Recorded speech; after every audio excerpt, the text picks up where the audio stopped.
Okay, so the first thing we're going to talk about is record keeping. Okay. So for record keeping, where you need to keep up-to-date records and maintaining organizing materials are fundamentals to providing 100% consistency in our one-on-one instruction. So the following information explains the tools we implement at our learning center to ensure that our students receive optimal instruction to meet their individual needs. So the first thing we have is our student files.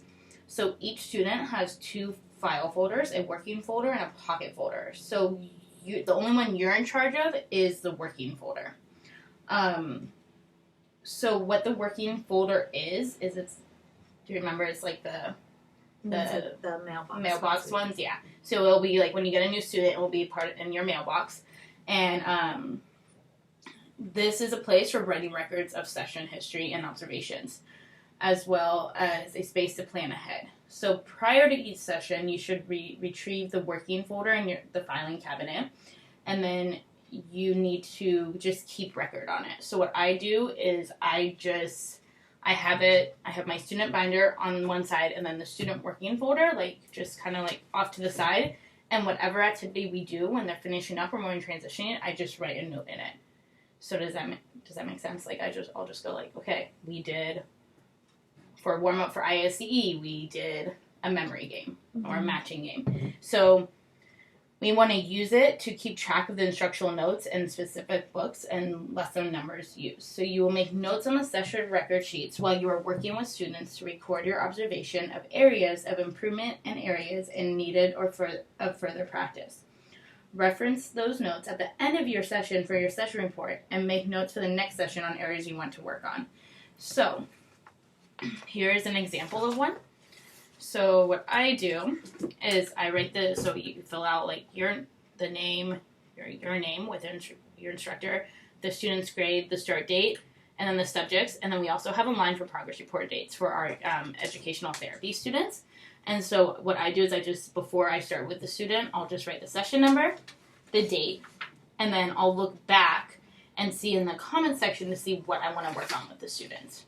So if they're struggling in short vowels, let's say, then I would say, okay, my warm-up would be, for the next session, would be to review the short vowels.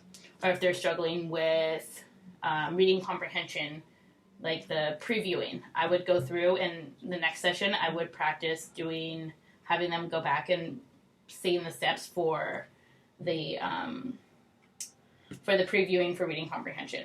So the comment section is super important, and I use that all the time to kind of plan ahead and look at how my next session is going to kind of proceed.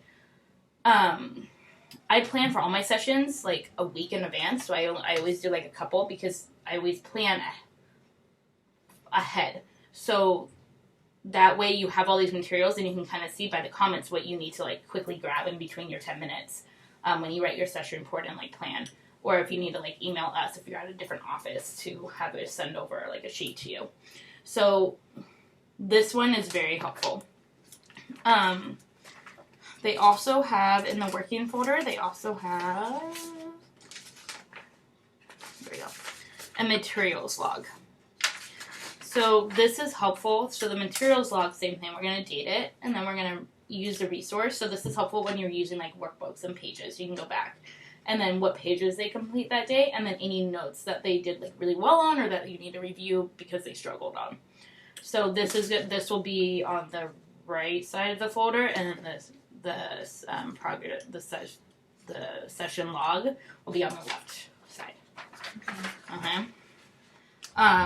This is also a really good way to like look back and do your session reports. And then planning or looking back when you start your next session to look back and be like, oh, this is what we did last time. And so you don't have to go back to your session report and read like the entire paragraph. So it's just an easy, quick way for you to like glance back while you're preparing for your sessions, especially when you have a lot of students and you get confused between all of them. And you're like, oh wait, what did I do with all of them? Yeah. So, put that in here. Okay. So that is the working folder.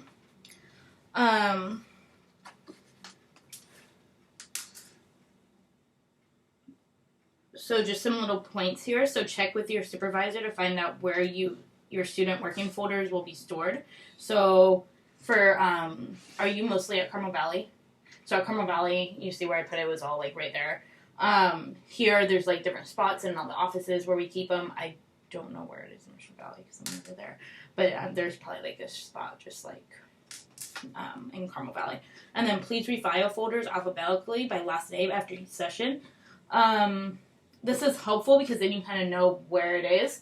But because at Carmel Valley we have so many instructors working up there and there's only like one little space for it, it's fine if we just like put it in that spot and we can like go through it.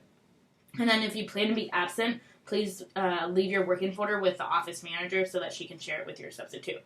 And then that will also have the substitute lesson plan in it as well. Okay. Our pocket folders, you guys don't have to be in control of on a daily basis, but they contain their intake and administrative forms, including their IEP if they have one, assessments or tests administered at our office.